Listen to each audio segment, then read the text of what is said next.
রোজা শুধু না খাওয়া নয়, আত্মাকে নিয়ন্ত্রণের নাম রোজা।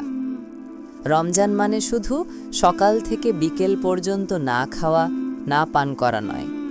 অনেকে ভাবে রোজা মানে খাওয়া বন্ধ রাখা। কিন্তু প্রিয় ভাই, প্রিয় বোন, রোজা শুধুই পেটের ব্যাপার নয়।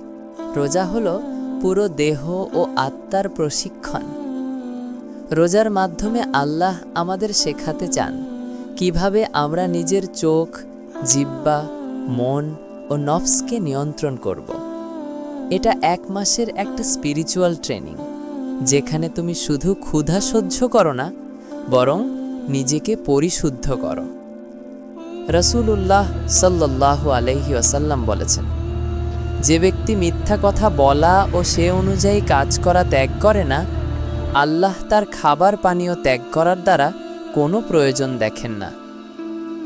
অর্থাৎ তুমি যদি মুখে গীবত করো, মিথ্যা বলো, কটু কথা বলো, চোখে হারাম দেখো, অথবা মনে কারো প্রতি ঘৃণা, হিংসা রাখো, তাহলে তোমার রোজার আসল উদ্দেশ্যটাই হারিয়ে যাবে। রোজা শুধু ক্ষুধা আর পিপাসা নয়। রোজা মানে নিজের ভেতরের মানুষটাকে পরিবর্তন করা। রোজা মানে নিজের রাগকে, কথাকে, দৃষ্টিকে, চিন্তাকে নিয়ন্ত্রণ করা। রোজা মানে নিজের আত্মাকে আল্লাহর পথে ফিরিয়ে আনা। তুমি যদি পেটের রোজা রাখো কিন্তু জিহ্বার না রাখো, তাহলে সেটা পূর্ণ রোজা নয়।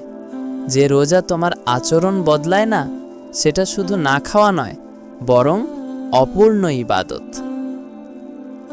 আজকের রিমাইন্ডার, রোজা শুধু পেটের নয়, হৃদয়েরও রোজা করো।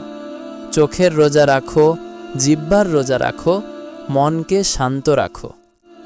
কারণ রোজা তখনই পূর্ণ হয় যখন তা তোমাকে আল্লাহর আরও কাছে নিয়ে যায়।